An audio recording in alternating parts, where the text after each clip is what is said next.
And we are live. Hello, everyone. Hello, hello, hello. I'm gonna start before I even start this stream. I just want to have this address right here at the start, so whoever joins later will hear this statement first and foremost. Hamas did something today in with regards to Israel. It changed my mind. For a longer time, I was very sympathetic. Like, let's not put it this way, sympathetic. I always thought that the conflict around Israel and Palestine is always have been difficult. And in my mind, I was always sympathetic to the struggle of the Palestinian people. The struggle of people trying to get away from the Israel that did indeed win his war of independence against the surrounding nations. Yet it was after that there was very significant shift towards nationalism within Israeli society, and it was somewhat oppressing certain groups of people around the territory of Israel, specifically Palestinians. And I was very sympathetic to this. And it's a complex history. There is no way around it, but I felt that whatever Israel was doing was not right. And I have talked with many Palestinians that explained their views to them. Many of them were explaining to me that Hamas is the same as Ukrainians, that Hamas are the freedom fighters that are fighting against the oppressor of a bigger state. And it kind of made sense in my mind somewhat at that moment. However, today Hamas did something. They did a raid on Israeli territories, which is not unprecedented to do when you are at war with someone. However, what came out of that raid completely shifted my worldview to put things in a very specific place. When I saw that people just run up to cars with civilians, pull them out and slit their throats, that removed any kind of sympathy for Hamas I had at that moment.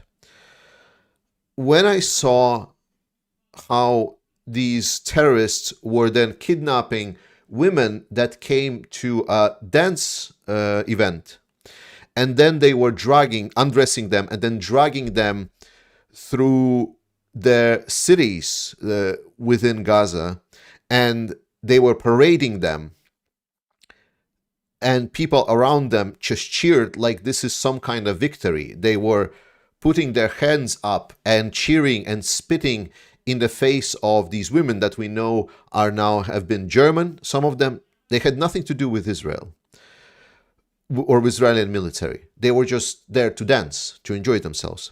So at that moment, when I saw this parade and this weird support, any resemblance of being on a good side ended for me. When I saw Hamas militants with the weapons completely disregarding any kind of respect for the dead, when they were dragging the dead around, that removed any kind of resemblance of respect as some kind of noble fighting force for a noble cause that might have been there. And finally, when I saw all of these pictures, those images of Israeli elderly being killed on the bus stops, rooms full of people with executed shots through their heads, in civilian clothing. Those were not military. It was just people sitting there. When these pictures come out, I saw Palestinians in London, in Berlin, and everywhere else came out to the streets of their cities chanting, "Hooray, hooray, Palestine, you go, destroy those Israelites." At that moment, any resemblance of sympathy I have for the cause is now dead. I don't fully support Israeli government. I really think that they are way too much nationalist for my liking, right? But what we've seen today is a brutal terrorist act. The terrorist act with no precedent. It just happened. It was not attack on military. Civilians were not guarded. More importantly, civilians very often were the target, specifically. And it was even the statements that we're going to use these civilians to extort for some kind of. That is unacceptable terrorist tactics. So I have absolutely, from this day forward, I have absolutely zero sympathy for the Palestinian cause. And if you are undecided, if you are supporting of Palestine, we're going to have a very hard time talking to each other. So I really wanted to start with this so you know where I stand and who do I support. Because what I saw was no different from what I saw what happened to Ukrainians when Russia invaded. As soon as Russians were able to freely execute their power, what they did is they started torturing, parading, and killing civilians. Because that's what Russia does. And for me, Russia is the ultimate evil. And when you have a country that, not a country like Hamas is like an organization, I don't know, whatever that is. When you have something like this, and it's doing exactly the same, for me, as a person, it just falls into ultimate evil. And I cannot find any excuse to redeem it. Period. With this, I wanted to start today's stream. Couple of words again about Mercado Media and the enforcer issue. I will not be commenting today on that because if you didn't know, Mercado Media has reached out to the enforcer and he asked basically to keep the conversation kind of low, and he asked to essentially try to deal with it himself. So today I'm not going to be commenting it in respect that maybe they can find some kind of solution. So I'm going to ask the moderators to then try to filter around. Don't ban people, obviously, for it, but please remove any specific provocations, and maybe we'll try to put some kind of copy-paste message that right now there's a potential for some kind of negotiated solution. So please let it be there in chat. Otherwise, guys, welcome. We're going to talk a lot today. We're going to talk a lot of different things. We're going to talk about the summer offensive. Did it fail? Did it not fail? I hope you watched my videos on that. And we're going to talk and discuss what things are happening in Israel, things that are happening in Ukraine, what's the implications. I have a second channel, Global Matters. Today, I've posted another video on that channel where I talked about what lessons US can learn from the conflict with Ukraine. So you will always be welcome to watch it after the stream or wherever you have the chance. Tomorrow there's going to be a map update and everything else. So we begin. How do you guys feel? Tell me about it. I will read it. Remember, you need to write Ukraine Matters in the chat with a space in between, because then it gets highlighted for me and then I can read whenever you have questions or comments about it. While you're writing, I'm going to say thanks to, well, firstly, moderators, for sure. Thank you so much. Then I want to say to Annie, welcome to the brother in arms. Key Hansen, thank you so much for 5 gifted subs. Kripke, welcome to the brother in arms. Key Hansen, thank you for 20 more gifted subs. That's very, very generous. Kripke has been member for 4 months, by the way, and he left a message saying, Ukraine victory for Monate. You are great, people love you. Thank you so much, Kripke. For sure, for sure. Supporting Ukraine all the way until victory. Supporting Ukraine all the way until victory, no doubt. Great, had a beer and barbecue. Well, I'm finally on vacation. So next week I'm going to DC, guys.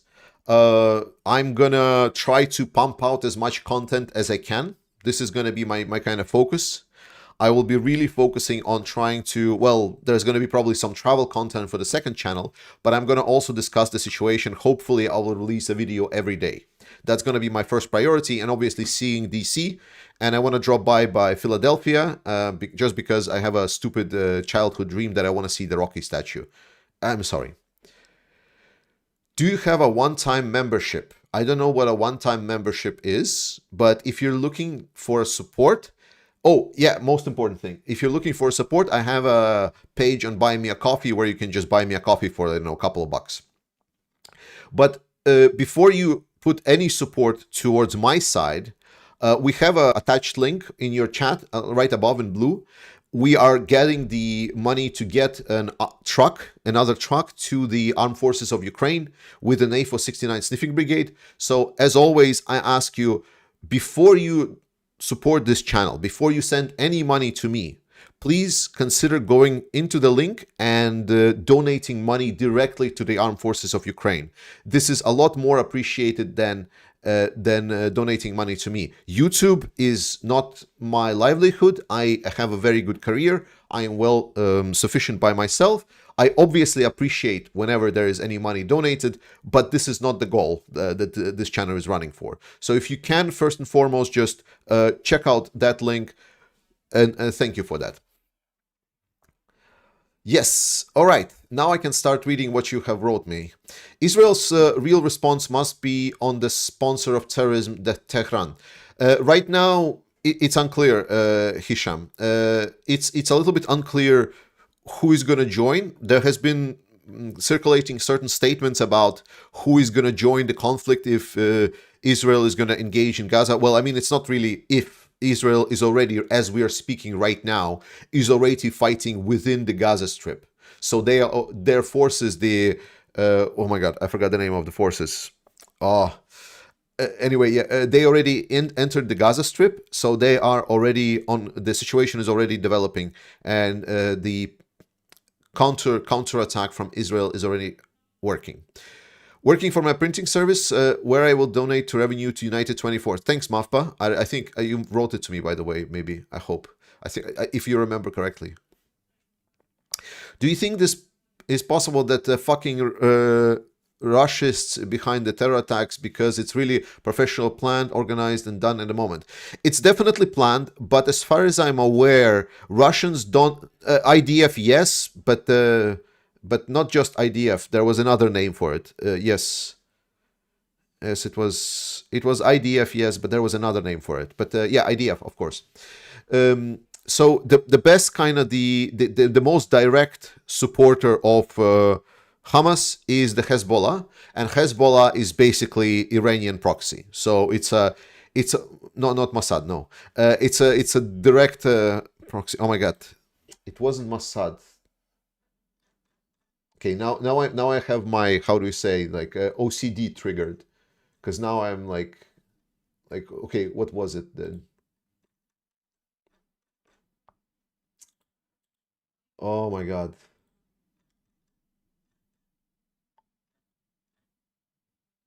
All right, maybe I'll find it. Never mind. IDF. No, not Sayeret. Zahal. Yeah, there we go. Zahal. There we go. Zahal or Zahal. Yeah. Yes. There we go. There we go. I don't know which one is which. I don't speak. I don't even know how the name is. It's not Yiddish. Yiddish was like German thing, right? Israelian. I don't know. I really am not very well versed in the Middle East, so especially Israel stuff. So you're Hebrew, yeah. Thank you, Hebrew. So you're feel free to correct me on everything and educate me. I appreciate education. Russia hosted Hamas in Moscow this year, and they met with Sergei Lavrov. What do you think? Their hands? I mean, Russia is building the axis of evil. Russia is building the axis of evil. So that's pretty quite concrete. That's why what I was telling you always, that if we don't defeat Russia fast, then it's gonna make Yiddish. I'm not sure Yiddish and Hebrew is the same thing, like, because one of them was like a German style Hebrew. So it was something like it was complicated because there was like two languages or something like that. But maybe it's just mixing out of my head. So you know it different.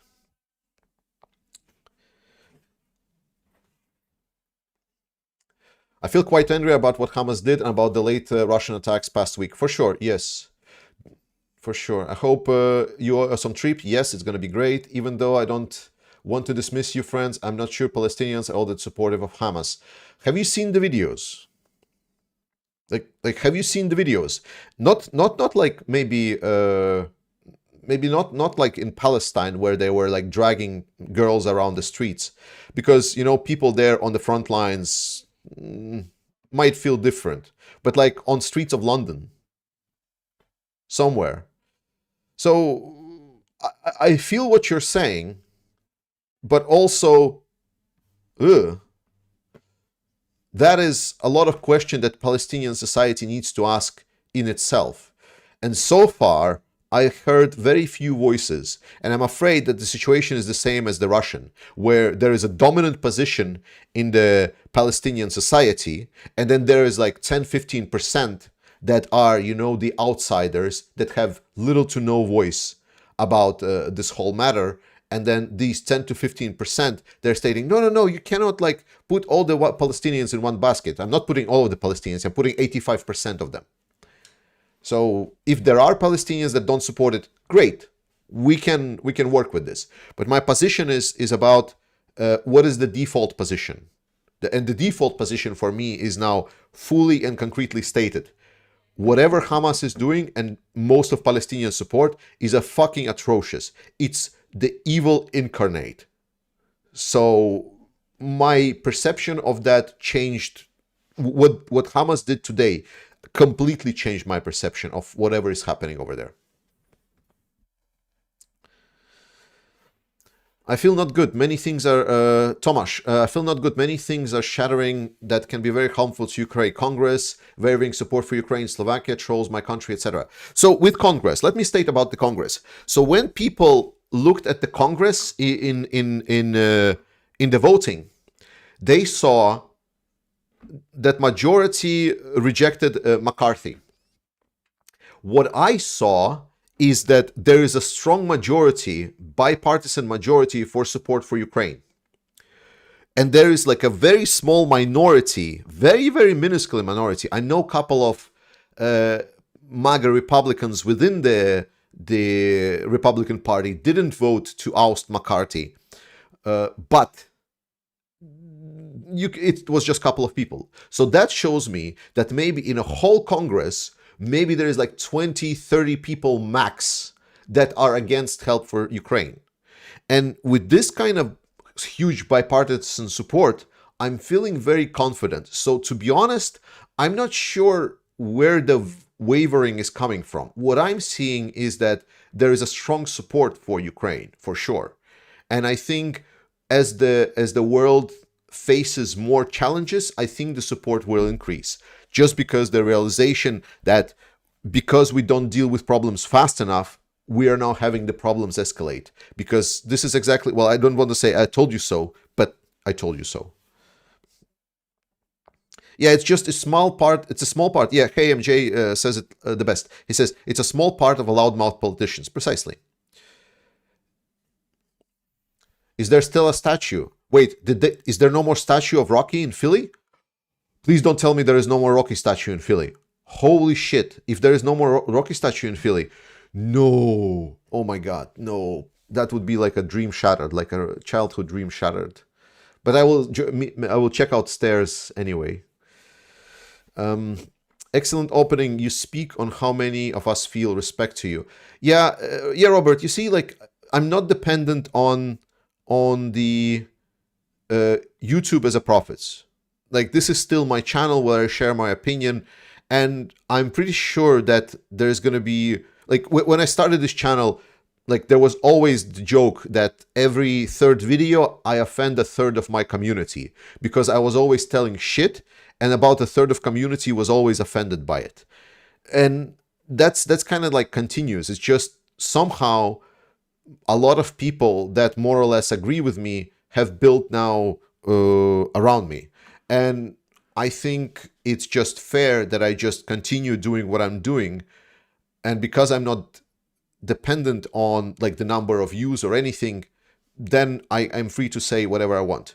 I want more views to get more information about Ukraine, to share the link to the Armed Forces of Ukraine, where we're trying to get a truck for Armed Forces Ukraine, trying to materialize some of that voiced support into something actual material, to get like an actual help to the Ukrainian military to help them fight the Russians. But if there is not going to be a lot of views, well, I mean, like, okay, that's unfortunate, but okay. But I will not compromise on what I believe and what I think just to appease a larger majority of audience. I don't see the point of that.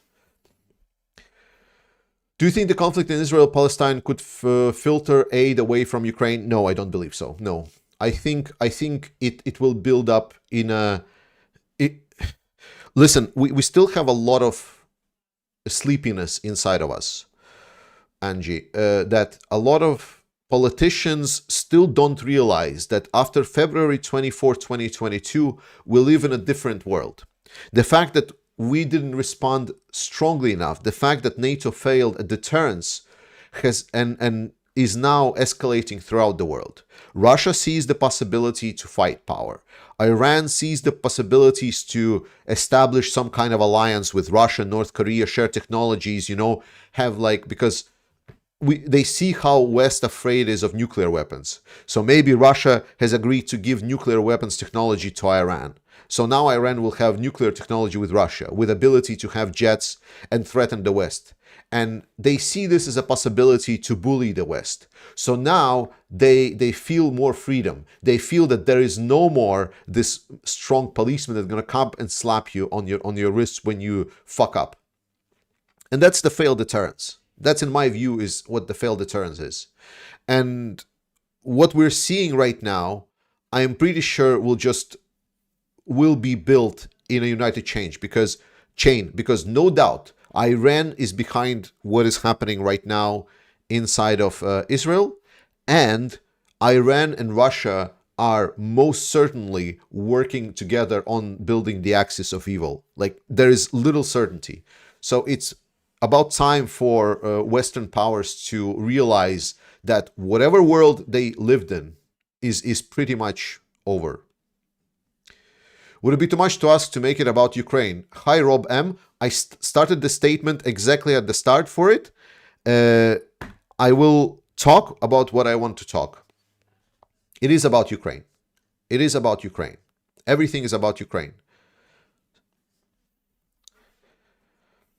Do you think the attack of Israel was a response to give this seized weapons to Ukraine at all? No. The weapons seized was like small arms. It's like shit. Like, how much of this stuff Iran has. It's like imagine like someone is parading that they ripped you off and it was, like 2 pennies. And you're like looking at them as like, are you stupid? Like, it's just 2 pennies. That's how Iran felt about US parading like couple of like these small arms and RPG shots. Like, that's a little bit silly. I have seen the videos and abhorrent. Does that make Palestinians supportive of that? I'm sure that there are pro-Russian Ukrainians. Are they not? Yes, the pro-Russian Ukrainians are called traitors. What's your point, Fabio? I'm not sure what point you're making. The pro-Russian Ukrainians are literally traitors. They are the people that when Russians come into the territory, then they are the people that are leading the Russian execution squads to their neighbors, to put their neighbors into torture chambers. What's the point you're making? Like, what? Like, pro-Russian Ukrainians are just sitting and waiting so they can torture their neighbors when they finally have the power. That's not really a very positive argument, is it?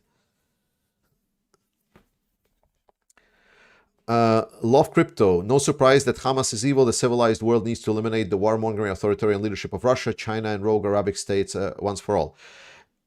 Most of it, I agree. China, I mean, I agree with China as well. Though there is still a path to which China maybe can go back to the civilized world, but a lot of it is like, especially Russia. I mean, Russia is completely isolated herself. Let's be very clear when we're discussing. Like, I want to make 2 points that I really wanted to make every video, and I always forgot about this. I always forgot about this. So 2 points that I want to make. First one is that the Western powers have made every possible concession and offered every possible off-ramp for Putin to get out of this conflict. They made every possible step and every possible delay that they could to save Putin's face, to give him a possibility to end this conflict, exit with the with Russian military, let Ukrainian military maybe return to 2014 border, maybe still keep the Crimea, and try to resolve some kind of diplomatic way where actually there will not be resolution. There was an offer to do it fully. Putin rejected everything. One of the videos that I want to do in a very near future is about what's happening with Russian economy. And right now within the Russian economy, a big discussion is that there is a big increase in the military budget. You know what that means? That means that sends a signal that Putin, instead of having less war, he wants to do more war. He wants to do even more aggression. Like, it's a big question about whether they will be able to, or if it's just a dream, this budget, like that this reality doesn't exist. But what it demonstrates intention. So when we're saying that, you know, Russia, China, maybe they need some kind of an off-ramp, the off-ramps were offered. Russia rejected everything. It's about time to realize that Putin is a warmongering psychopath. He's not gonna stop until he is stopped. Period. Second, with regards to... Okay. Yes. Yeah. Fine. All right. Shit, I lost my point. Fuck! No! Point, come back. Okay, but I made 1 point. That's good. It's good enough. Okay, now it makes funny. So I made a serious point and now it's funny. I'll remember what it was, but I am going to answer a couple of questions. Crusader Damien, I'm sick and tired of hearing that it's Putin's war. It's not. It's now. It's Russians' wars, and likewise, it's not Palestinian war. It's terrorists both. Correct. Like Crusader, I'm pretty sure there is like a certain percentage of Russians that are against the war. There's a certain percentage of Russians that are fighting in the Free Russia legions. There's a certain percentage of Russians that are sabotaging Russian railways, and they're fighting against Putin's regime. They are there. But what we need to understand is that it's ultimate minority. It's so beyond any kind of representative part of the Russian society that it's not even funny. And in the same way, I see it as a Palestine. Carnifexor, let Star Wars man babies be mad if they want. Keep awesome Georgia and never compromise. Never, Carnifexor. Thank you so much for $100. Appreciate it. White Lightning, it's worth noting that both Russia, world, and Hamas are violent theocrats. It's not surprising that the level of horrific violence is similar. Thanks for $5, but I wouldn't call Russia a theocracy. Putin is like, I mean, the leader of the Russian Orthodox Church is ex-KGB. So I would rather say that the church is like, I'm pretty sure they don't even believe what they're saying. Russell Whiskey, or maybe they do, I don't know. Russell Whiskey, thank you so much for being a member for 4 months. Appreciate it. US, Ukraine, absolutely, fully support. Yes.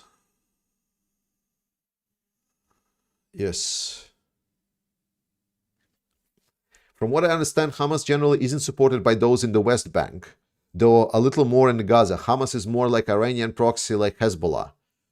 I don't know where you got that idea, Bonk. This is not what I'm seeing. But if you have data to back it up, please. Kleptocracy, not a theocracy. Yeah, Ingboy is correct.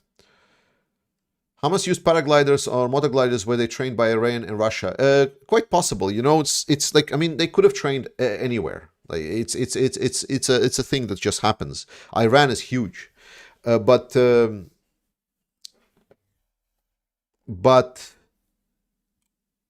we need to understand that they're going to be creative. There's going to be a lot of creative things.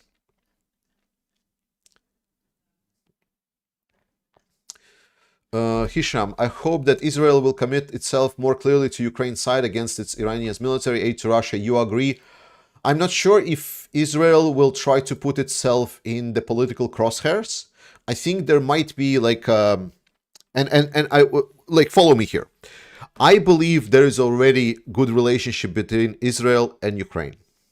Why do I think so? So when Zelensky visited US, they made with Russian delegation. With Israeli delegation. And what happened is Zelensky basically hugged and very closely like tied his hands around the commander of Mossad. For me, that is showing that potentially there is a very strong cooperation that's happening under the table. Israel doesn't want to put itself into political crosshairs. It doesn't want to make enemies where it doesn't have to. Maybe they just like, more politically savvy on how to survive. But maybe they are supporting Ukraine with actual actions. Maybe they do support Ukraine with what they can. At least definitely when I saw the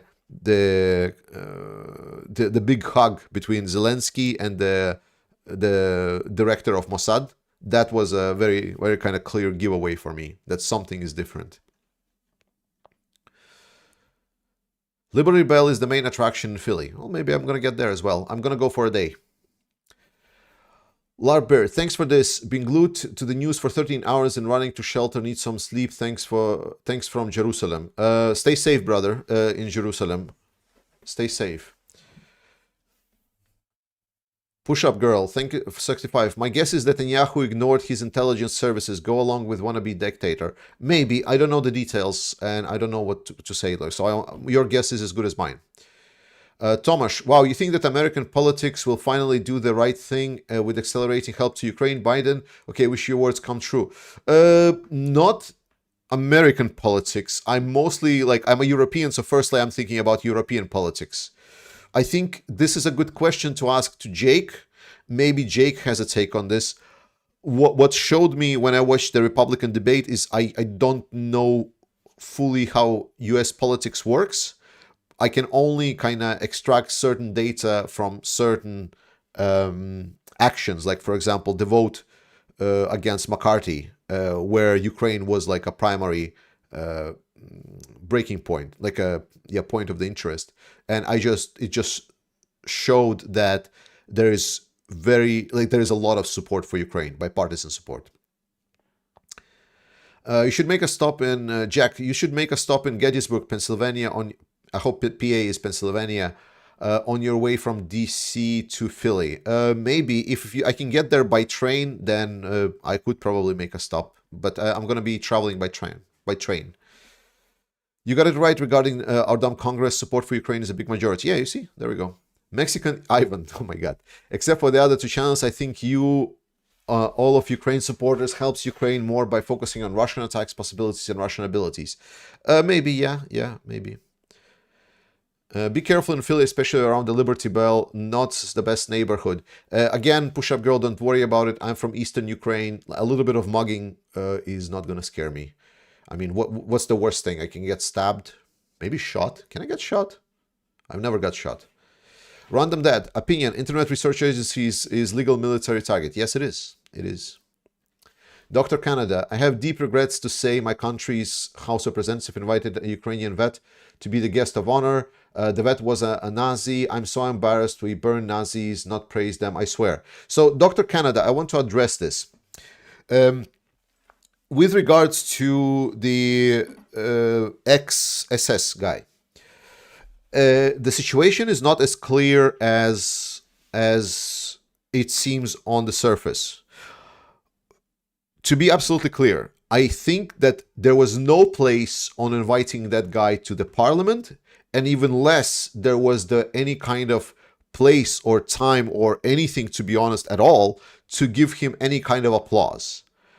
I think what he did is deeply shameful, and he should be regretting this. With that said, there has been like a double veto process for the Galician SS brigade, which he was a part of. Firstly, it was during the Nuremberg trials, where he and his particular unit and so on were not found in specifically committing any kind of war crimes. There was no proof for that. Secondly, when he migrated to Canada, there was a special separate commission that checked all of the ex-Nazis specifically, and it was a specific unbiased research was done basically for every Nazi that ever came to Canada to make sure that they were not committing any war crimes. So there was a very, very deep investigations to make sure that this person, whoever he is not part of the how do you say, did not commit any war crimes. So there were two commissions, at least two very strong commission cases to make sure that this guy, despite his choices in life, did not commit crimes against humanity or war crimes. With that said, I'm going to repeat, as a symbolic gesture, there was still absolutely no reason for him to be in that place, and there was absolutely no reason to give him any kind of applause. So it's a little bit nuanced story, but I don't think you should make excuses for something that is a obvious mistake. And we all make mistakes. Some make big mistakes, like Putin did by invading Ukraine, and some make smaller mistakes. The problem is not the mistake itself very often, but what's the reaction to mistake? And I believe Canadian reaction has been quite solid, and everyone kind of recognized that whatever happened didn't happen on purpose. The only one that is running with this story is the propagandists. I don't really see any reasonable person running away with this story. It's a pure propaganda material.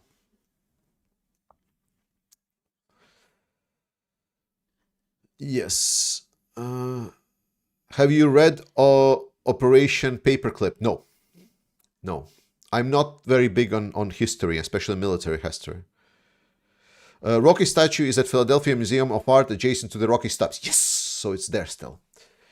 Cordis, terrorism disheartens people so much. I hope Ukraine won't become so overly nationalistic as Israel had. Ukraine tried to stay its international cause, but Israel all about nation. Yes, it's a very valid concern, Cordis, and I do have this concern. And that's why I say that it's very important that we, as Europeans, stay very close with supporting Ukraine, because the more we do what basically happened with Israel, where Israel, like, okay, we're going to help you a little bit, but we're not going to really be with you.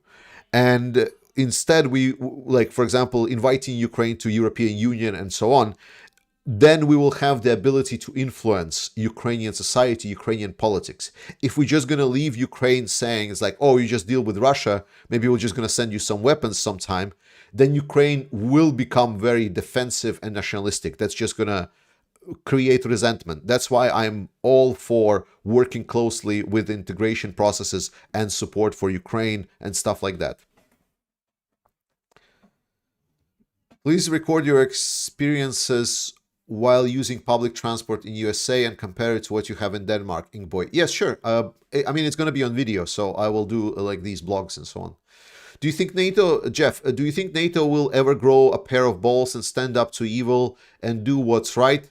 I think yes, but it requires that whoever is threatening NATO doesn't have nuclear weapons. I think NATO's certain parties within NATO are super afraid of nukes, and Russia knows this, and that's why they're using nukes so good right now. So they're like, aha, nuclear threat, and then Scholz is like, aha, maybe no Taurus then. You know, nukes are working for Russia. That's how they're working. The fact that Ukraine still doesn't have enough military support and enough like long-range missiles and everything would not be a problem. It would already be over. But because Russia has nukes and it's like, aha, nukes, it's instantly like, oh, maybe not. I don't know. So, are you going to the Ukraine summit in Washington? No, it happens after I'm already left. Take some food with you on the US trains just in case. Have fun and safe trip. Yeah, it's going to be just a 1.5 hour trip, so I think I'm going to be fine.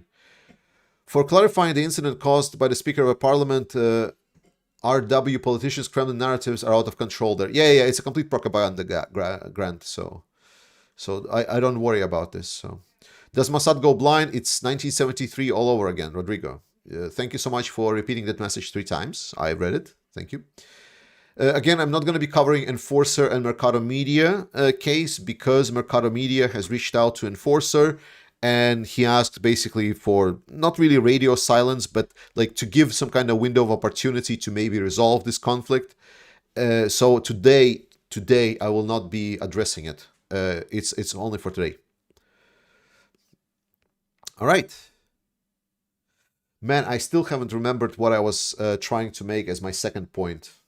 That's so sad, because there is a point that I wanted to make like every video that I make, but but man, the last song. Firstly, there is a bot. If you write exclamation mark playlist, it will grant you the full link to the what's it called, to the whole thing with the playlist. And you can find the songs, all of the songs there.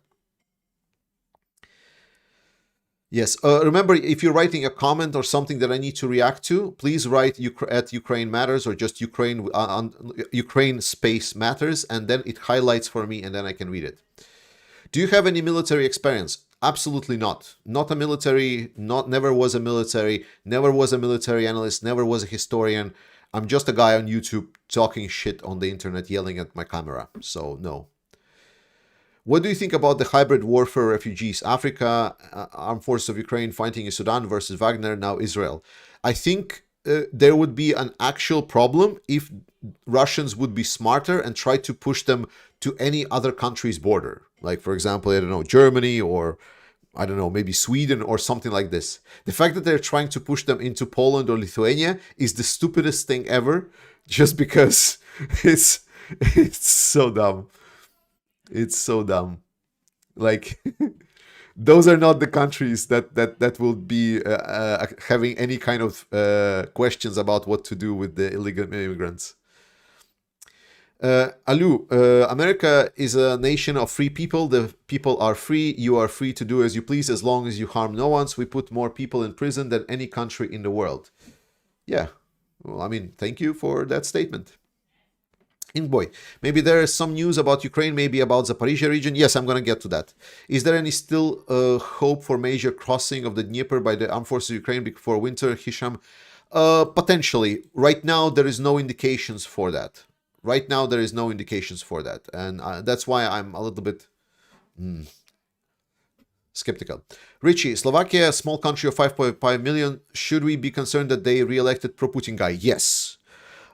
If he is successful forming a coalition government and he is successful in forcing his Ukraine policy, it will motivate Orban to be more proactive. So Orban right now is a little bit lenient than he could have been to resist Ukrainian cause, mostly because he has zero support.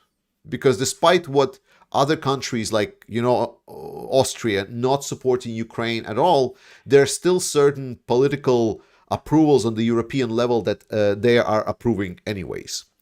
When there is like an Orban 2.0 on the stage, this will create huge problems for the help that comes specifically from the European Union.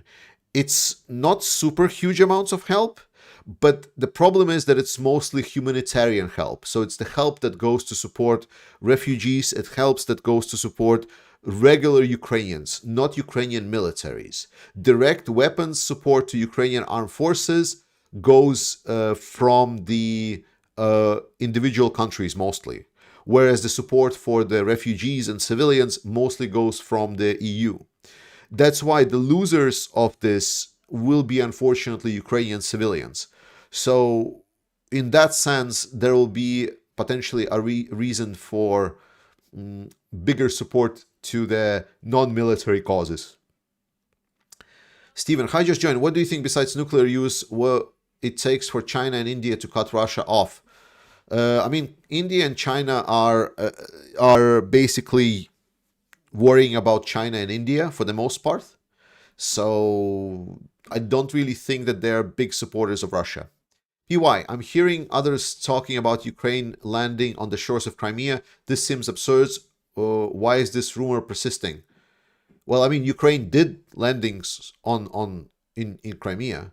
Or do you mean like a large-scale offensive? No, there's never going to be a large-scale naval landing on Crimea. I don't think Ukraine has even the ships to do anything like closely like this. It's raid on jet skis right now. What's happening? The landings that Ukraine is doing on Crimean shores. It's as special forces guys on jet skis. Well, you bring the good shit. Thank you. I appreciate it. Yes. All right. So let's switch topics. We had like general topics, and we discussed a little bit of. But this week I did a video where I was reviewing Ukrainian summer offensive, and a couple of things that I want to clear out, which I think, like generally speaking, overly landed extremely well. I think I'm finally not really cracked the code, but at least I understood how to spell out what I'm thinking in more or less understandable manner. And I was able to convey that, in my perspective, the summer offensive, the plan that Ukraine had for summer offensive, failed because Ukraine is not reaching the expectations and goals that they want to. And while there is a benefit for the larger scale conflict, like the war going forward, I still believe that during the summer, it was still under-delivered on what Ukraine achieved. Could have Ukraine achieved more? I don't think so. I think this was just Ukraine under-managing expectation and overstating their goals. I want this to be very, very clearly understood, that I think Ukraine didn't reach the goals, mostly because there maybe haven't been a possibility to reach those goals. As for why there was this goals and discrepancy between the goals that Ukraine stated and the actual achievement is different, that's a very good question. And firstly, I have a lot of question about Ukrainian messaging. I very much had issues, but I left it out of the discussion about the fact that I don't like the way that Ukrainian command is delivering their message. There was so much hype built up by the Ukrainian command that it's quite atrocious, and not atrocious, but like it ended up hurting Ukraine. And right now the argument goes, yes, but most of the hype was generated by media, the media that made those expectations, and and those expectations, they were not reasonable. On one side, I agree with you, but then on the other side, remember all those hype videos like that generate like, oh, Ukrainian stuff is coming, they have some kind of plan, they have the power. If you don't have that, then shut the fuck up. If you hear that the expectations are rising too high, start actively managing it. I'm pretty sure there are PR people working in Ukraine, because the videos that they're pushing out are pretty good.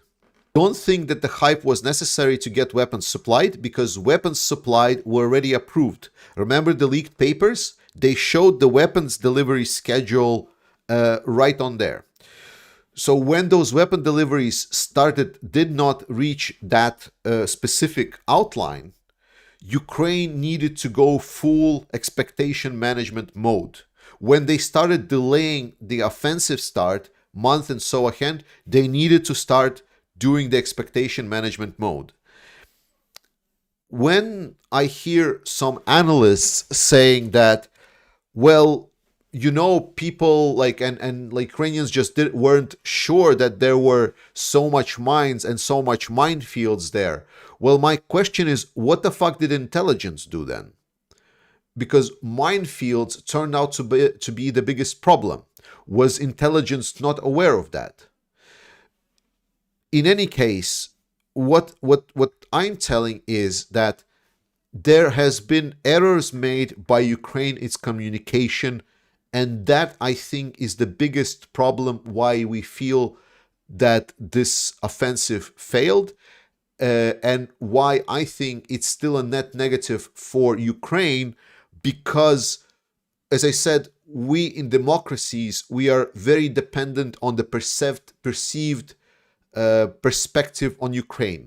If Ukraine would continue building that image, we're still fighting, but we're hoping to get something, and then they would manage those expectations right and present it as a, wow, look, we got Robotina, we're already crushing their second line of defense without any hyping of expectation and managing any expectation, then right now there would not be this big discussion about, well, does our support to Ukraine actually matter? Because you can see that there was expected results, and none of those results were achieved. And now we see certain analysts, the pro-Ukrainian analysts, coming back saying, it was like, well, it's your fault though that you fall for those expectations. I think that it's not a very right thing to do, and I think Ukrainians need to pay closer attention to their messaging and how they're handling this messaging. Because unfortunately, in democracies, popular opinions matter, and while it's maybe not a lot, it gives additional 2, 3, 4% to, I don't know, like a general statement like Alternative for Germany, or like the Slovakian party, or more nationalist positions in France, and so on. It just gives those additional ammunition to the political parties that don't support Ukraine. And I think Ukraine needs to learn this really, really fast. I hope this explained the most what my thoughts about the Ukrainian counteroffensive. If we go beyond the counteroffensive, if we go into the whole war scenario, then I think Ukraine is doing absolutely excellently. I think the fact that they are removing the Russian ability to conduct effective offensive operations, and okay, listen to my words, because I've received so many messages about this. The fact that Russia can do offensive operations, right now there are reports that they are fighting and trying to attack around Kupiansk again, and the reports are that they got crushed, they got demolished in their attacks. The fact that they can say to their troops, Ivan, go forward into Ukrainian positions and maybe take some territory, maybe capture a village or something, but then still get demolished.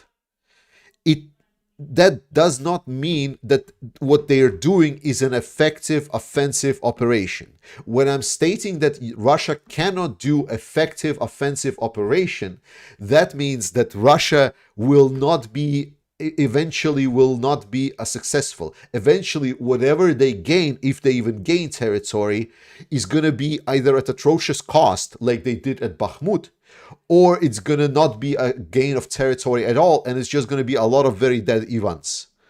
So, importantly, Russia can still order their troops to attack. Russia can still take over territory if they have forces on local area, if they concentration, if Ukrainians just, I don't know, miss coming in. Like today's overview of Israel was the best precedent. We saw basically guys on like motorbikes, on like, I don't know, like paragliders, go like 10 kilometers deep into one of the most militarized countries on earth. And there might be chances where Russia just captures some Ukrainian forces with their pants down. I know that it's hard to believe, but that happens. So the fact that Russia can do some offensive does not mean that it's going to be efficient or effective. That's what I want to make sure when I say that Russia cannot do offensive. I would like to order a Ukraine patch, but I don't understand how it works. Can you explain, please? Sure. Let me explain how this microphone works first. All right. Jokes aside, let me share this. Oh my God. Oh, I closed the Chrome window. Sorry. Let me see if I can get a specific Chrome window open. Okay, I think it's the one. Okay, you should be able to see the Chrome window. So this is the donation thing. By the way, we're already at 21,600 out of 32,000. So I'm going to be donating myself. I finally got the YouTube money for this month. So I'm going to be throwing in some money myself into this. But so after you do donation, like and stuff like that, you get a receipt on your email. So after you get a receipt, there is a there's the second button here, which says request a patch after donation. So you press this, and then it gets you to some kind of form, and then you say request a patch, and then you write your donation amount. Then you write, I cannot skip further, but there's like a series of questions where you just answer those questions, and at the end you put in like your information on how to reach out to you, and they will, the NAFO 69 Sniffing Brigade will process that information, and they will send you the patch. All right.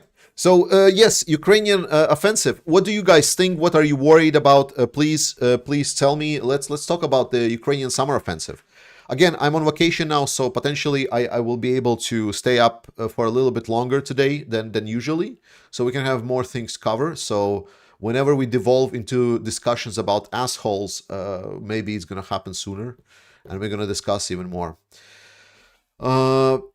Pirlenzo, I hope I mispronounced this. I don't hope I mispronounced this, but I hope I pronounced it somewhat reasonably.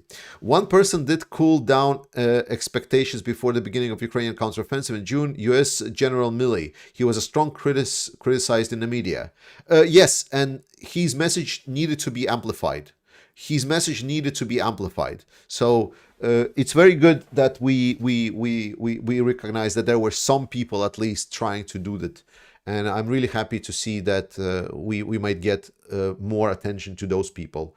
For example, I removed Budanov from my trusted sources list. So, unfortunately, before that, he was there, but then, unfortunately, the information he provided just stopped being accurate enough. So, right now, Budanov is out of my trusted sources list when I'm explaining what's happening on the front lines. Then, it's said that NATO is so afraid of nukes speaking point from Putin. I don't think he would launch. That is the whole point, to mutually assured destruction. What do you think? Firstly, there is no more kind of mutually assured destruction. Western powers are way too strong. The mutual assured destruction doctrine is completely gone. It just doesn't work. Russia is too far technologically behind. So there's not going to be any mutual assured destruction. Right now, Western powers are afraid that maybe there are couple of missiles that can get through. So there will still be damage. And right now, Western powers are operating not a single dead citizen on their side perspective. So there is no more mutual assault destruction. US and NATO powers are just way too strong. Our technology is nothing but completely space level technology, literally, compared to what Russia has. Russia is fucking ancient. This includes their missile technology. That is first thing. Secondly,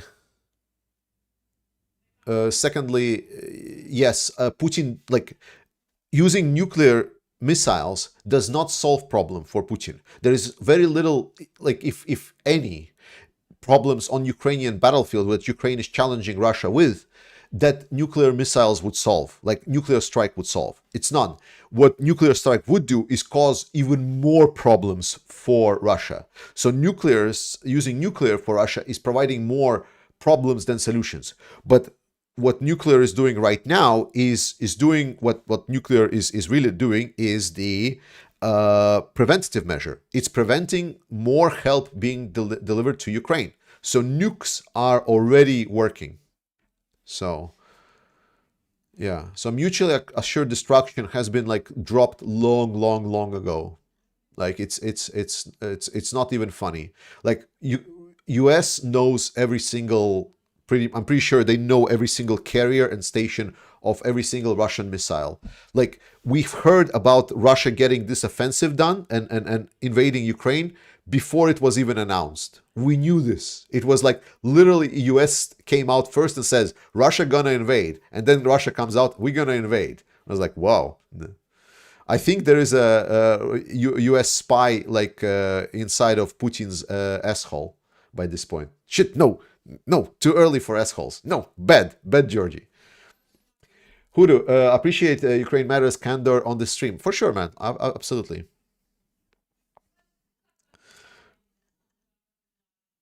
All right. Rodrigo, it's impossible to wage a war and deliver great results for our forces to Ukraine when they are in lack of manpower, weapons, air power, and changing military doctrine from a Soviet Western model.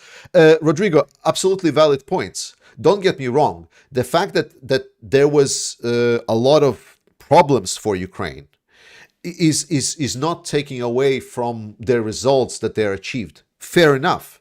Fair enough. But what I was saying is that the biggest issue was the management of expectations, and that's why we all are perceiving what is happening right now as a failure rather than seeing what it actually is that in 1.5 years, Ukrainian military not only equalized Russians military, like supposedly second military in the world, that is throwing everything and their sink at Ukraine, that are mobilizing their population now because Ukraine already destroyed pretty much their regular army that they had at the start of the war. So Russian army that they had, the stationing army, the professional army that Russia had, is gone. It's not there anymore. It's dead.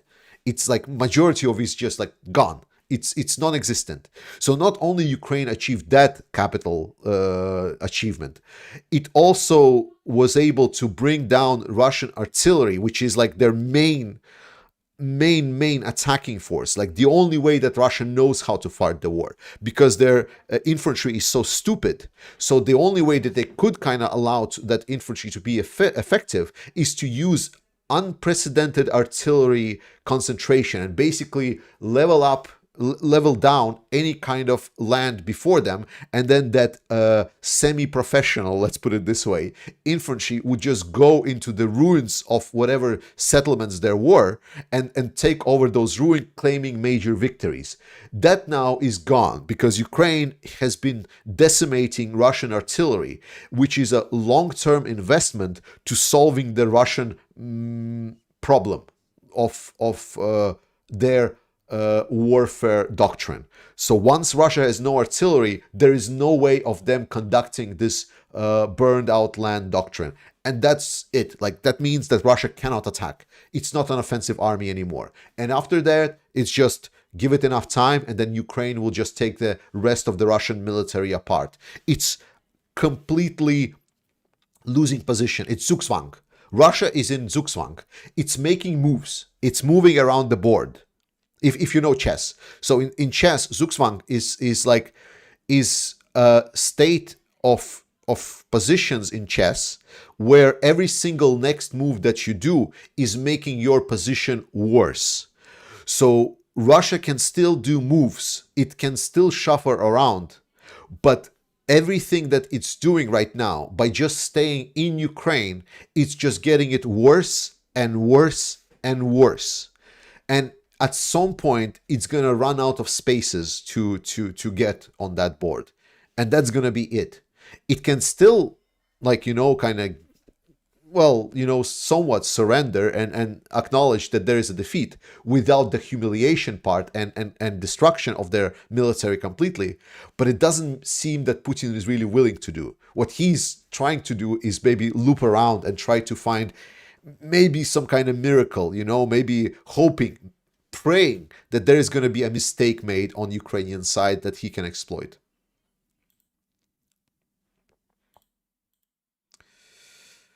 Okay. This is supposed to be live chat, right? So there we go. Tosun Abi, how much should we expect from F-16s? Hearing the increasing business activity in Ukraine, companies making money, your field, how it's possible. So Ukraine is doing hard work, making sure that there are investments into certain level of capabilities. Humans are very resilient in nature. Ukraine is using the funds available to it wisely. It's trying to make sure that there is an investment in the companies. They're promoting their eastern border very, very nicely. So they are really trying to make sure that there is some kind of business, mainly business that are focused around the war effort, obviously, but also civilian businesses. So Ukrainian economy is rebuilding itself. We need to understand that Ukrainian economy after February was like lower than zero. It was gone. There was no Ukraine. So right now, Ukraine is basically building up from the position of non-existence into existence. So when you hear companies making money, that means that they are building and making money on hundreds, if not thousand companies that got unfortunately destroyed or ruined before that. So there is a market that is building where Ukraine is adapting. That's why we're seeing, for example, that Ukraine will have, I believe, a positive GDP this year. I think it was like 2% or something. It was crazy. Donovan, U.S. warned Russia that manufactured a video where Ukraine soldiers were killing Russian civilians. It was to be shown on TV. Reason for evasion. U.S. knows everything. Yeah, correctly. Yeah, exactly. Maria, thank you so much for £5. Appreciate it. David, how will Palestine and Israel will affect Ukraine? I've talked about it extensively at the start. My hope is that it finally wakes up the still sleeping European countries so they realize that the world of peace that they lived in before is gone. If Milley was president, your problem would be over. Hawk, maybe. I don't know Milley good enough to say if he would be a good president or bad. I don't know. Hudu, appreciate... Okay, I already said it. Thank you so much, Hudu. Okay, more questions. Georgie, how are the Russian reserves in the south? Can they be depleted, create a breakthrough gap? Arthur, I believe no. So with the south side, one of the... Again, maybe it's me not delivering message clear enough. When I was explaining that Russia run out of reserves, what I was saying, and I was saying that, but it was kind of missed, is that Russia ran out of dedicated reserves. So there was no one anymore at the back that was specifically dedicated to support the defenses against Ukrainian offensive. But if you remember, Ukraine was attacking on multiple angles. That takes a lot of resources and effort. Since then, Ukraine has been reconcentrating on mainly two directions. Well, three if you take the one where Ukraine is defending. But the point is, Ukraine is moving more resources into active zones. And what Russia, while it engaged all the dedicated resource, and it really doesn't have that much resource in the back that are fresh and ready, there are still some kind of moving around the battlefield that is possible. There's still a lot of Russian troops on the battlefield. That's why when we're talking right now about the battlefield, the breakthrough on the south, I believe Ukraine does not have significant dominant position there to exploit that breakthrough. Before that, my perception was what Ukraine wanted to do is that they wanted to stretch Russia thin by attacking on multiple directions, and then at some point they would find an opening where at some direction there was not enough resources, and then Russia would not have enough time to get these forces to that part of the front line, and that would allow Ukraine with certain level of commitment to conduct a proper, solid operational level breakthrough. Right now, Ukrainian activities are very localized. Either it is because this is the new plan, or because Ukraine is just plain and simply run out of resources.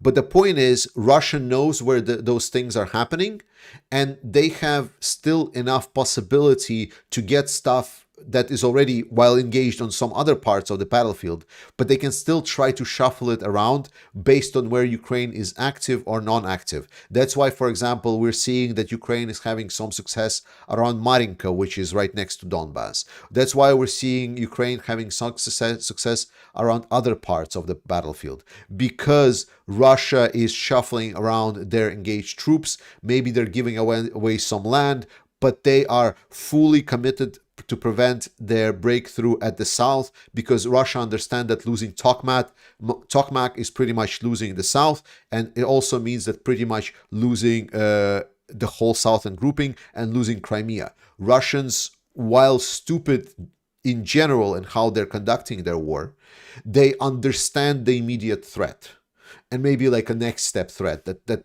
threatening Crimea, so they will do everything in their power to stop and prevent this. That's why if there's just going to be a singular push going on from Robotyne, I really don't see how Ukraine can just like hardcore push through it in a fast manner with a breakthrough. As a maybe slow grind, taking tactical positions, pushing Russians out with like a proper bloody fight. Maybe yes, Ukrainians show that they're quite good at it, but as a breakthrough, I just don't see it. All right, let's see more. Ukraine made 40% of Volkswagen's wiring harnesses pre-war. Oh, I didn't know that. Thank you. Ingboy, I worry that Ukraine soon will have no S-400 and S-400 systems to destroy. Russia has a lot of S-400 systems. I wouldn't worry about this. Russia still has a lot of anti-air. While it's nice for Ukraine to take one or two, but Russia still have a lot of S-400 systems and S-300 systems as well. So, let's put it this way. Whenever there's an S-400 system down, it's good. It's amazing. It provides more opportunities for Ukraine. But there is enough S-400 systems still in Russia so they can shuffle it around. Again, Russian military is built on the Soviet legacy. And Soviet legacy has been building up their stockpiles for decades to fight US. Right now, Ukraine is mostly fighting not Russian, because Russia they've defeated pretty much one-sidedly. Right now, they're fighting through the whole legacy of decades of accumulating of weapons by the world's second superpower, the Soviet Union. And it's just, with all respect to Ukraine, it's a monumental task. And expecting that it's going to happen fast is a little bit wishful thinking. If US cuts off supply for Ukraine, would that be automatic game over and force them to concede? No, Phoenix. It's something that I've explained many times. It's something that comes from our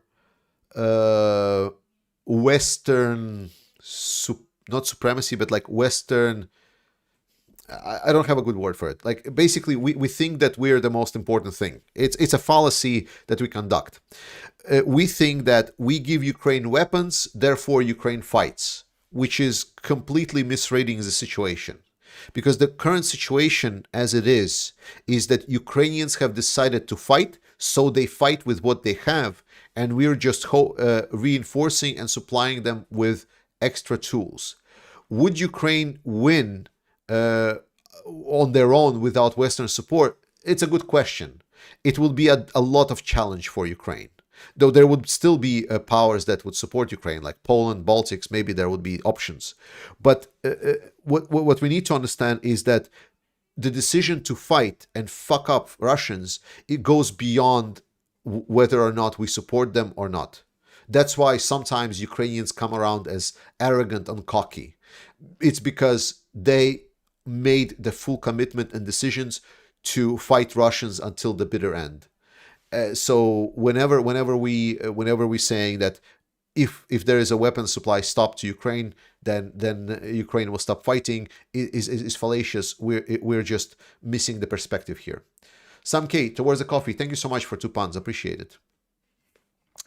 Please, guys, before you start donating to this channel, please consider going to the link above and consider donating to the getting a truck to the armed forces of Ukraine. Remember, I'm not dependent on this channel for my livelihood. I am using channel profits to support on my own Ukraine, so I'm like sending some of the money. But I want you to first and foremost support Ukraine directly, because then we don't have to give percentage of cut to YouTube. We don't have to pay taxes that I pay on my company that receives the money. So it's easier just first and foremost to donate money to Ukrainian cause directly, such as, for example, to NATO 69 Sniffing Brigade that we have in the link there. So, but I appreciate any help for the channel. Like, don't get me wrong, every additional dollar or whatever value of currency you're having that I get for this challenge just makes me more motivated to continue doing this. It's obviously nice to see that I'm getting also more money compared to when I had 100 subscribers, and that I'm able to use a lot of that money to, help local refugees from Ukraine, buy some equipment to some people in the units that I know, some of these low key that one can do only with their personal money. And I don't want to do a fundraiser for it every time, but it just allows me personally to do more. But I don't want you to feel pressured about it. Ukraine comes first. Bartvos, please tell us about something about the battles right now that most people don't know. Well, tomorrow is going to be big Ukraine update, so I'm going to talk about what's happening tomorrow.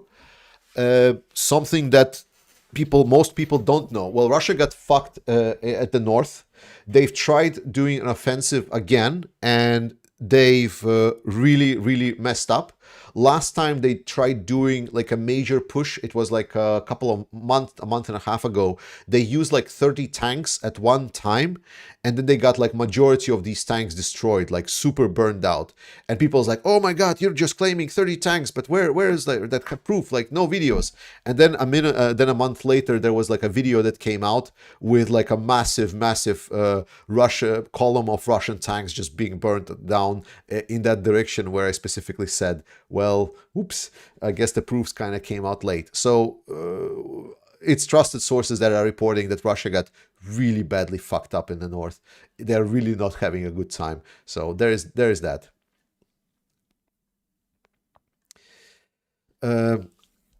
Yes, that's about the battles. Fuck Putin.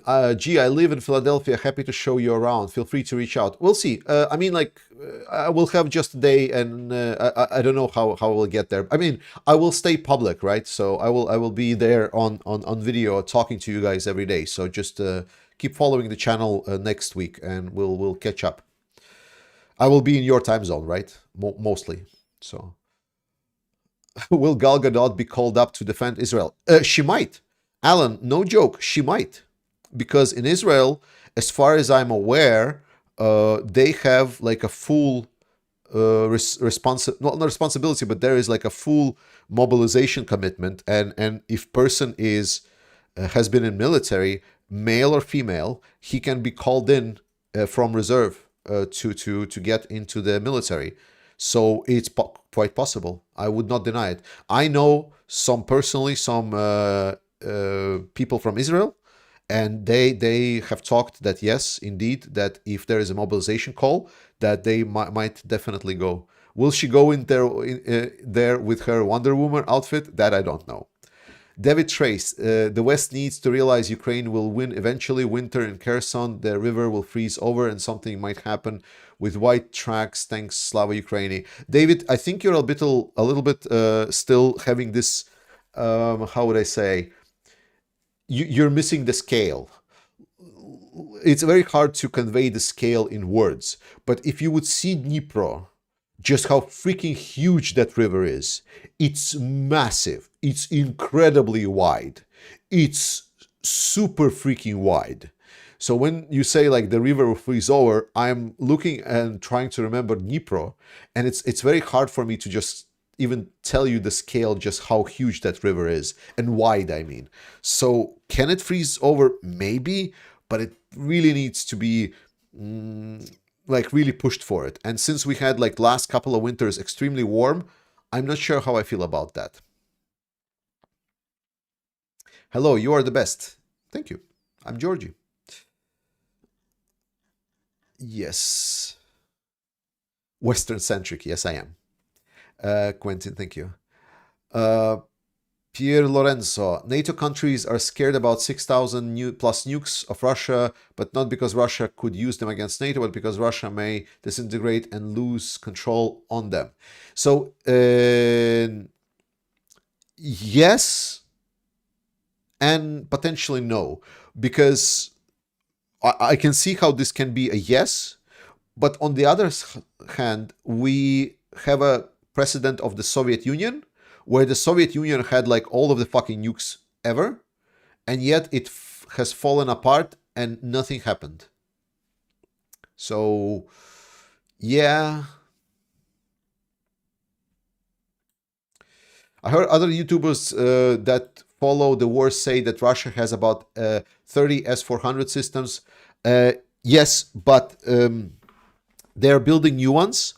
And also, when we're saying that S-400 system has been destroyed, very often it's just maybe one or two vehicles from the S-400 systems.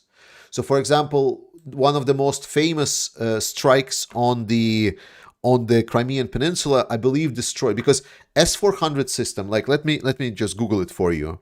So, oh, I should stop closing down Chrome. So, S-400 is a whole complex of vehicles. So I will show it to you. There we go.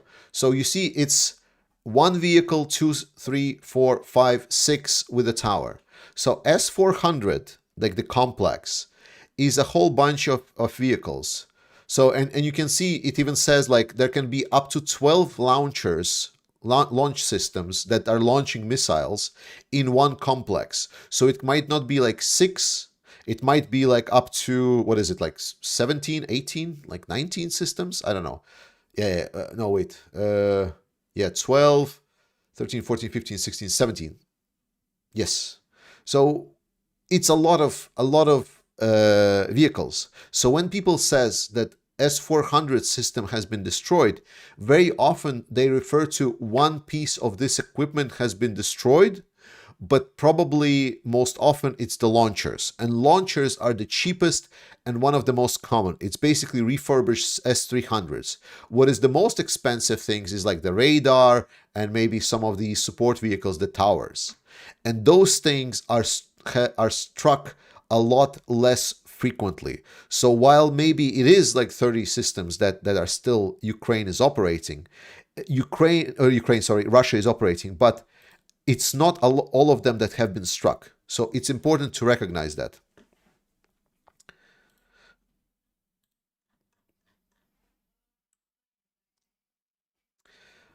Arthur, Georgies, what do you think? Oh wait, I already read that about the Western supplies.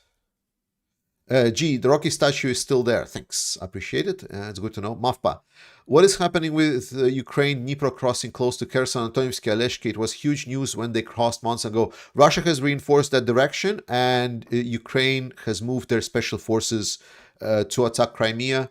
There is still like a small part that they control on the islands, but since then, Russia has reinforced the area, and Ukraine moved their area of operation of special forces into Crimea proper.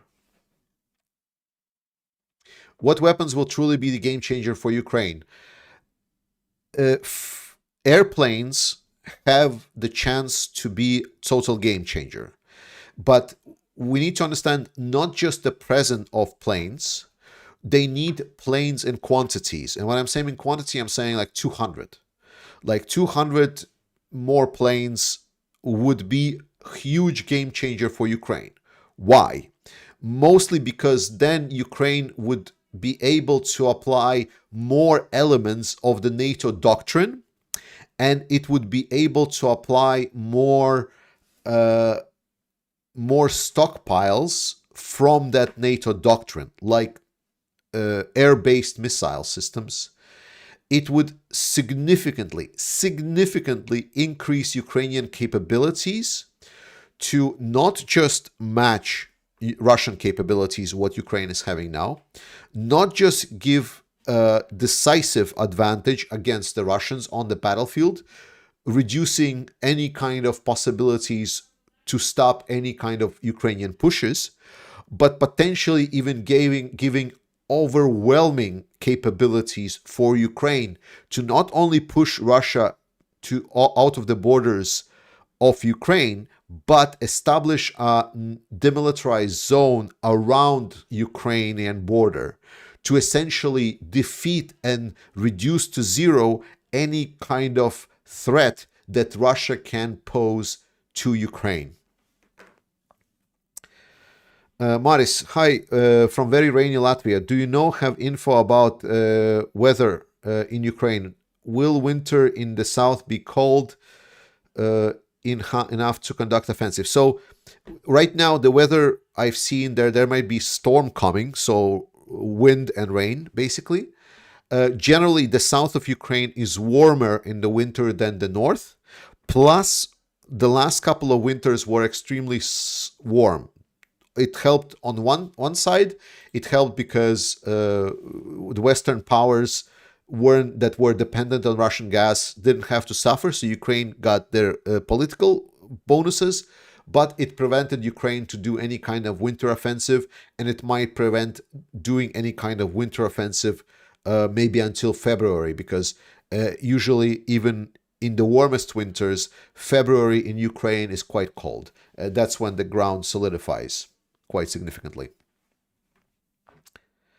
Okay, let's see. Let's see. Dr. Kenneth, thanks for the info from before. I'm not very intelligent on these things. Ukraine making water drones. Isn't China fucked? Thanks for the info before. I'm not very intelligent on these things. I don't know which things you mean, but you're welcome. Ukraine's making water drones. Yes, it does. And they're doing an amazing job. They are doing basically what Russian missiles, the nuclear missiles, are doing. Just the fact and presence of these drones in the water around Russian harbors is now pushing the Russian fleet back from Sevastopol. So Ukraine is limiting the ability of the Russian fleet. In when I learned about about certain things, it was called zoning. So basically, yes, Ukraine is zoning Russia, limiting them to a very specific zone of operations. Isn't China fucked militarily wise by these water drones? China? I mean, China can be fucked militarily by these water drones if Taiwan starts producing them, because those would be like, I think water drones, the surface vessels, service drones, would be a huge benefit to Taiwanese military. I think Taiwanese military need to start producing these drones in like the thousands, because that would be massive blow to any kind of potential for invasion by China, because you cannot land on the shore if there is no ships. And that's all that the water drones needs to do. Would you agree that Operator Starsky needs another cat for Flurry to play with?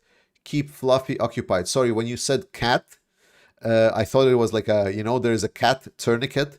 Like, so I was like, why are you talking about tourniquets for dogs? What do you mean? Yeah, sure. Another cat for Starsky. Hughie, do you know if Russians have proper winter clothing? Yes. Seems like they've not very well equipped with the right stuff. They have adapted significantly. They will not solve all of their supplies, so there will still be problems in winter. But the question will be how harsh the winter will be. If it's just going to be a mild winter, then even whatever Russia is still having from the last year, it's still going to be enough and sufficient. If this winter is going to be like 43 winter that we saw like in those recordings from the Second World War, if you ever saw ones, then Russians are truly fucked. Georgies, do you hear something about the new from the anti-Lukashenko Belarusian saboteurs lately? Yes, Arthur. Kalinovsky regiment is actively recruiting people to further then start any kind of activities in Belarus. So they're trying to centralize it against around Kalinovsky. As for Belarusian opposition, they unfortunately have fallen into irrelevance. That's the unfortunate truth.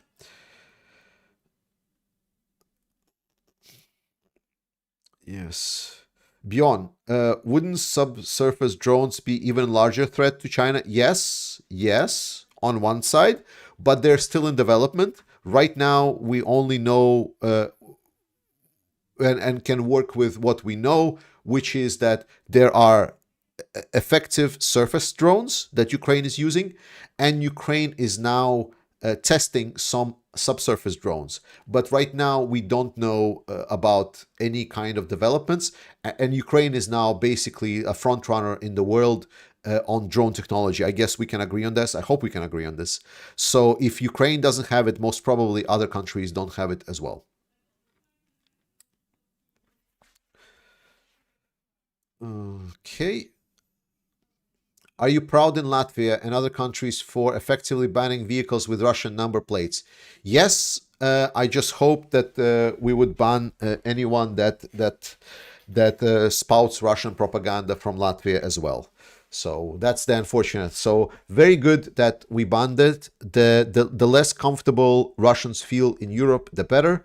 We need to because listen, we have a scandal in Latvia right now, very very big one. We have somewhat of a government right now which is trying to be somewhat lenient with Russian speakers, which is a policy that have not worked over years, unfortunately, and we never were able to integrate Russians in Latvia.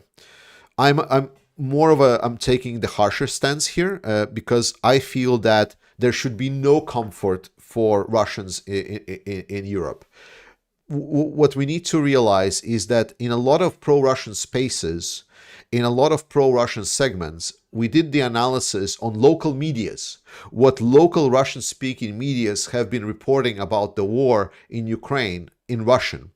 And it is delivered as there is like not a big problem, this war. It's delivered as like, oh, there is some kind of a conflict there, with Ukrainians causing us all of these issues that, you know, they're coming as refugees. The economic situation is not as good. You know, we're having to cut borders with Belarus, and now there is little connectivity, so we cannot get. Inflation rises up. And it's like the war doesn't exist in those medias. The war is like this unfortunate event that occurs somewhere, and it's not really any kind of Russians' responsibility or any kind of Russians, I don't know, they don't need to participate in this.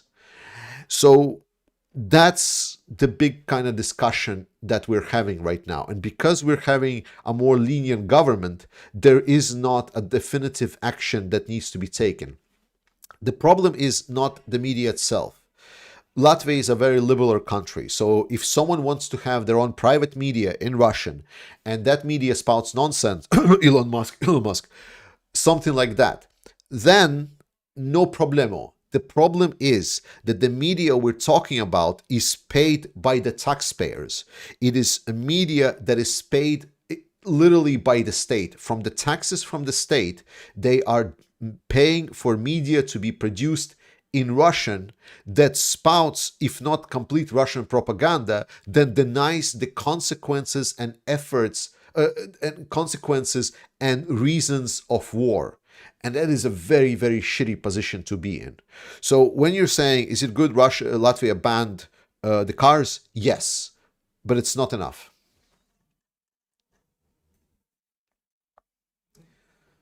Georgies, what about the Bayraktar and Leopard factories being built in Ukraine? Is there progress? Yes. There has been recently a big Zelensky even started like a big discussion about weapons producers. So it seems that they have some kind of plan for how they want to be built. Do you think Gaza will be erased to the ground? Well, after today, I hope so. Red Rolling, what weapon is the most underwhelming that is so far been given to Ukraine? To be fair, one of the most underwhelming, I believe it was the Switchblade drones. They've shown themselves to be really, really, really, really weak. The 300 variation, S600 were a little bit better, but S300 drones, or sorry, not S300, but the, oh my god, were they S300 or just 300? Like the small Switchblade drones, they are complete dog shit. Expensive and don't deliver the quality. Literally, $400 FPV is better. I meant I'm not smart in understanding the situation I asked about. Had to sacrifice words because of the word limit. Sorry, no worry. I'm excited for the new technology. Water drones are big ones. Oh, sure, doctor. No worries. I'm glad to help. MVJH, video released from war zone determined by Ukraine commanders of Armed Forces Minister of Defense. Videos released from the war zones that determined. Okay. Love Crypto, what are your personal hopes and expectations you want Ukraine to achieve this winter in preparation for the next season? Don't stop pressuring Russia. That's the best part is. I want Ukraine to never allow Russia another breather so they can relax, so they can prepare defensive lines. Ukraine needs to continue their push that they're doing right now, and they need to continue and continue and continue and continue. So I hope Ukraine does more pressure on Russia than it did last winter. So they gave too much space. I know why it was done. Ukraine took a defensive stance because Russia was attacking, but they gave the initiative fully away to Russia, and it allowed basically to create the barriers that Ukraine is now struggling to overcome. If Ukraine will not allow Russia to build up those barriers and instead put pressure nonstop for Russians, I think that's the way forward. Does Danish army have drones? I don't think so, Mig. Maybe some. George, what about... Oh, I talked about Bayraktars, yes.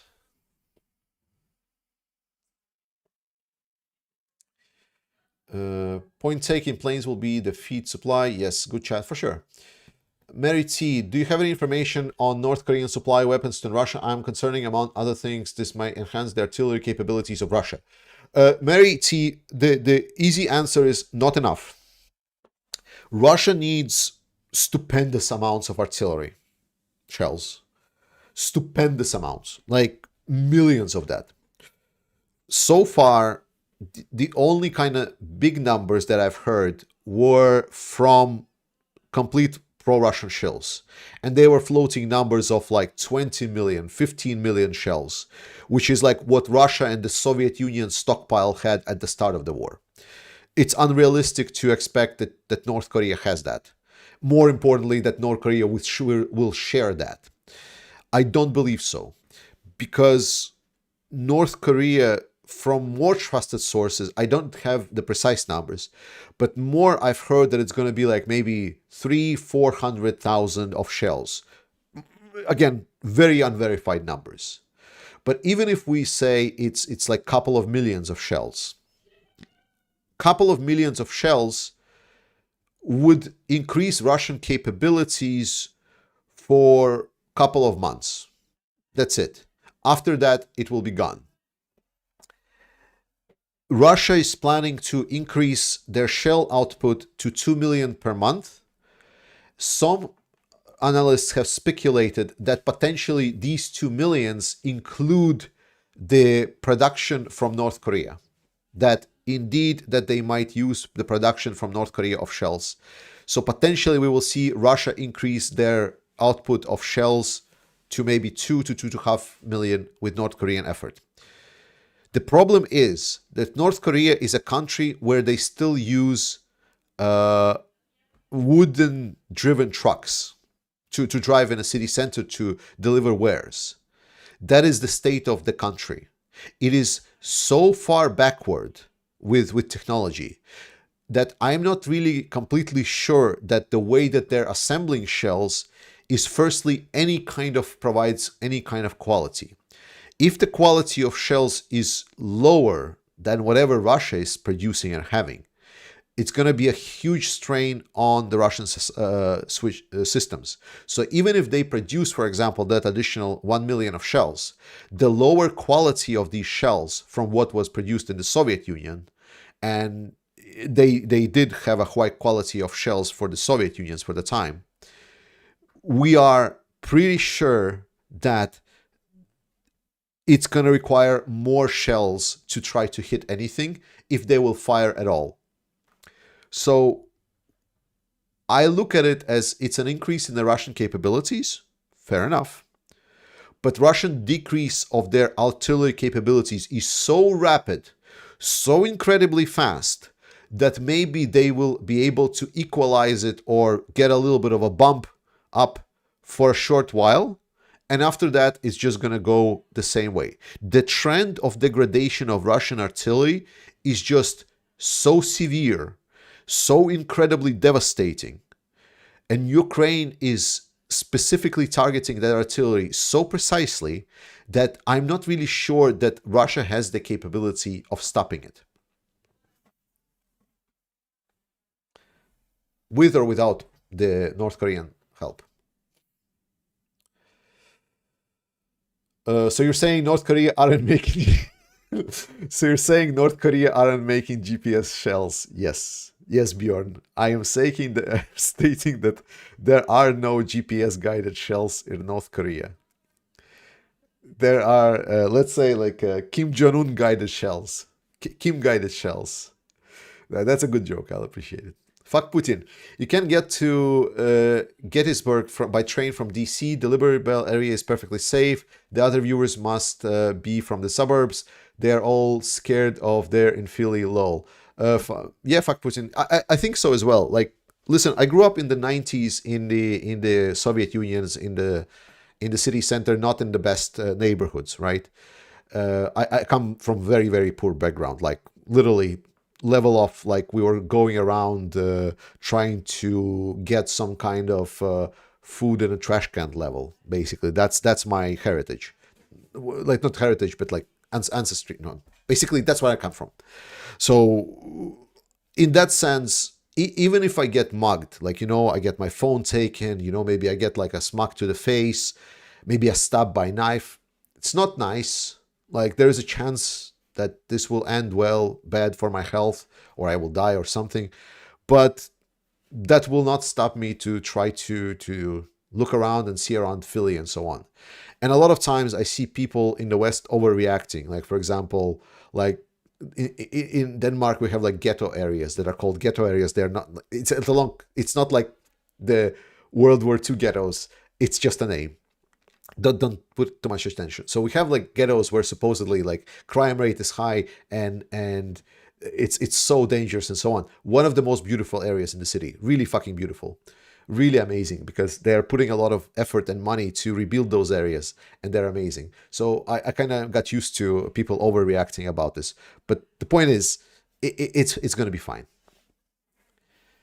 That Indian dude, I apologize for being off topic. I saw an Israeli tank getting drone dropped. The increased proliferation of drones presents a challenge for the Western militaries as well. Correct, that Indian dude. And on my second channel, the Global Matters, I talked today specifically, I released a new video that I will actually link right now about specifically the topic of what Western militaries can and should learn from Ukrainian war effort. So I will direct you to that video in just a second. There we go. Copy link and spam link in chat. There we go. So watch that video whenever you have the time or after the stream. It's pretty nice. It's a good discussion. Like my second channel is a very low key. I'm posting there very rarely, mostly because I'm stupidly busy. So real talk, why am I busy? Like, some people ask, like, bitch, why don't you release more videos? And it's a fair statement, because, you know, like, there are things happening. There are things that I want to talk about because, like, I have a big mouth and I talk. And the problem is that I'm suffering from success, you might say, because I have a very good career in my area, in data management area, and right now the company that I'm working for is a company that is in a little bit of a weird situation because of the market situation and stuff. And my area, for some reason, came into focus. People just saw that in our limited resources that we're having right now, my area can be in focus. And my area been basically bumped up. So now there is a lot more responsibility, like double that basically, from what I had like a half a year before. And there is a lot of pressure on me to deliver on that success, and I am very eager to do that because my career, I love it. I love the job that I'm doing. I really like what I'm doing with my job. And the problem is it takes a lot of times and effort to think about this. So I'm sorry I'm being a career bitch, being selfish, true. So, but I just like what I do. And that's why there is not enough videos. So yeah, you don't post more videos. You also have a regular jobs that normal. Yeah, and not just a regular job. Like it's a job that I love, and it's a job with a career with a lot of people, depending on me. Like a lot of people well-being is dependent on me, and I'm very blessed to work in a company where there's a lot of very personal approach where we literally are codependent as sort of a family. It's a company that literally offers an option for a lifetime employment. There are people that are working in this company for over 25 years. It's a very, very, very stable place, and they are really trying to hold on to people, and I respect them for that. So that's why I don't want to fuck it all up for a lot of other people. So I really want to help people's well-being that are near to me. Sounds very Danish. Yeah, that's true. Yeah, in Denmark, by the way, a big thing, a big difference between Denmark and Latvia. In Denmark, very often they hire you as a person rather than your professional qualities. Like your professional qualities can help educate to invite you for the interview, but once you kind of get into the job interview, it's pretty much more about you as a personality. And it's more about like, so they can probably throw a couple of jokes at you. They can ask you like, like what's your expectations? Do you have a wife? Do you plan to have a wife, a child, or something? So a lot of these questions that in a lot of other situation, a lot of other countries would be like, well, what the fuck are you asking? Like that's not very job related. But it's because like they're trying to assess you as a person, whether or not you would fit into the collective a lot. So it's very nice. Uh, Arthur, do you have any idea on how many T-64s, T-72s, T-80s tanks and BMPs that are scattered around the world are and could be given to Ukraine? I don't have the exact numbers, but there are plenty still. But a lot of them are held by countries, for example, like Greece. And Greece doesn't really want to give away anything because they are having their own problems with Turkey. Cameron, Georgie, I sent an email from my business account, Jifion Paracord. Maybe it hit your spam filter. Anyway, I'm just a random asshole too, and I want to award your assholery. Sure, I'll check my email. With my email, guys, I know at some point I did a huge mistake. Well, not mistake. Let's put it this way. It's because I didn't expect this popularity. I've never worked with masses. I'm not a very good, like this professional speakers that has this professional attire, PR management that knows how to manipulate the masses. I'm a fucking guy on YouTube. And when I said like I love you all, like really appreciate it, and I do, and it's like just write me a message, let's talk, and then I got like bombarded with like 1,000 mails, and I got like 1,000 unread mails in my mailbox besides the work mails and everything. I was like, fuck, what to do now? And I feel like an asshole because like I cannot answer all of them and so on, but it's just stupid. So I'm sorry if I don't answer your mail on it. Like, I would really want to. I'm sorry. I'm sorry I asked for it. I was wrong. It was a mistake on my side. I just don't know how to work with public very well. Sorry.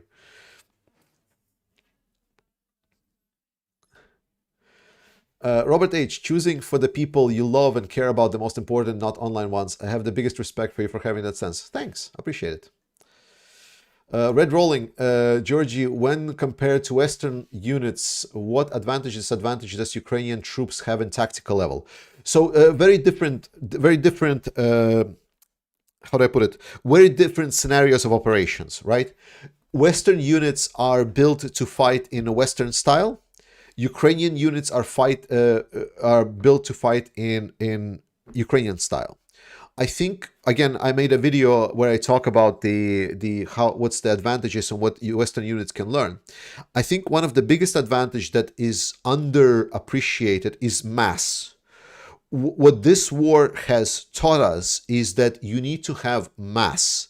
Your army needs to have depth. You need to have a lot of people that can be recruited and mobilized if needed be. Like, you cannot just have a small professional army and then don't have anything behind that army to back it up when the professionalism is out.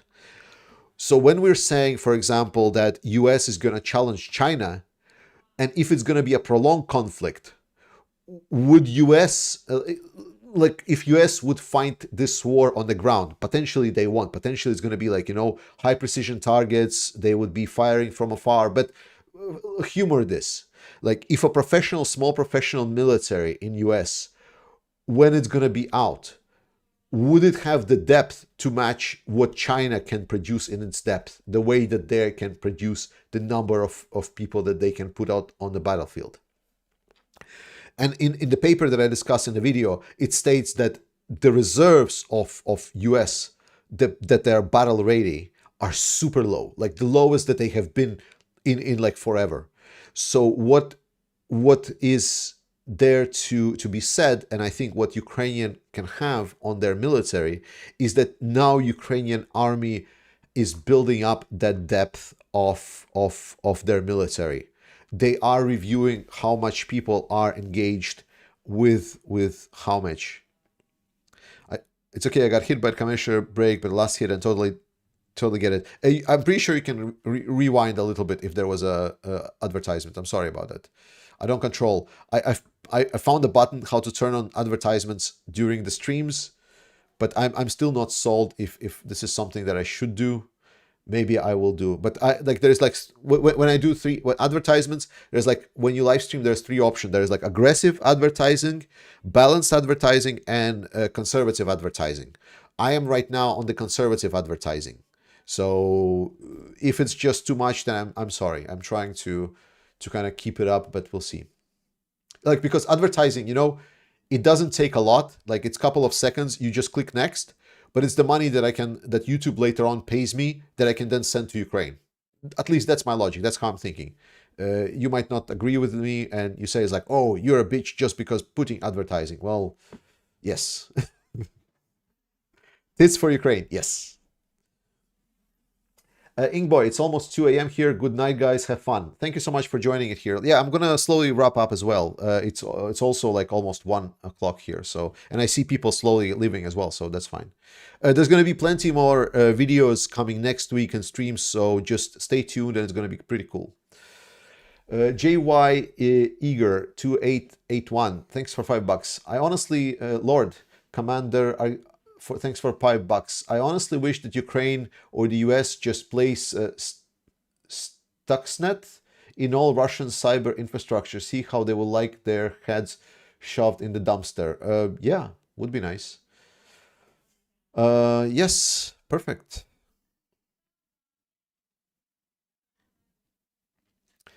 MiG-29, is compulsory military service in Europe a necessity? Are there ways to help the country without firing a weapon?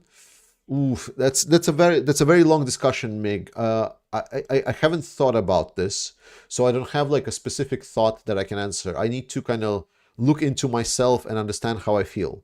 What I know is that Lithuania has reintroduced conscription, but they reintroduced conscription in like a more advanced model.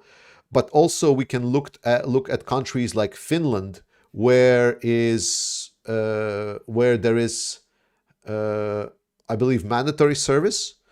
So, and we see that that country is a lot more prepared for any kind of aggression than any other countries. So I think that definitely at least countries on the border should consider how would they have the depth of reserves to match any kind of potential aggression. JC the Music Man, good to see you, George. I loved your video on command structure, mission command versus command and control topics. I had to write a paper on it. You conveyed the message well. Thanks, GC. I believe I read your comment under the video. Thank you so much. Kathleen, thank you so much for this awesome stream. I need to get some sleep. Yeah, good night, good night. I'm going to wrap it up, guys. Let's read a couple of more questions, but nothing after that. I think it's time. If you want to make jokes about asshole or what something else, feel free. It's video tomorrow coming up, so for sure. Lord Commander continues. By the way, shout out to any Israel and Palestinian homies. Stay safe, guys. Glory to Ukraine. Peace to the Middle East. Thank you for much for $5. Hisham, Georgie, what are your wishes for Putler's birthday today? Get fucked and die. That's my wishes to Putin. The faster you die, the faster the world is going to become better. Cheers. Thanks so much, Holmes. Thank you so much to moderators. Absolutely. Moderators are people that are at least half of this channel. They're helping to clear out trolls. They're helping us stay on topics. They're helping us to keep our comment section under videos manageable, which is an incredible effort. Incredible effort. Our Discord, if you don't know, should be a Discord link somewhere. Yeah, I'm just going to put it like Discord in chat. Discord in chat. We have an amazing Discord. There's a battle updates channel. There's now Ukraine battle updates and world battle updates, where we right now obviously discuss Israel. But Ukraine battle updates, a lot of the information that I explain in my later videos, if you're really interested to, for example, catch it right away, a lot of it is being shared because people that are running those channels, they are following pretty much most of the open source medias and they're sharing that information instantly as it appears. It's a really good aggregator, one of the better ones on the internet. So if you really want to follow and have it like one place, our Discord is amazing for that. And anyway, thank you so much for spending this evening, day, night, whatever time of day it is with me, guys. I love you all. We'll see each other tomorrow. Slava Ukraini, and I'll see you next time.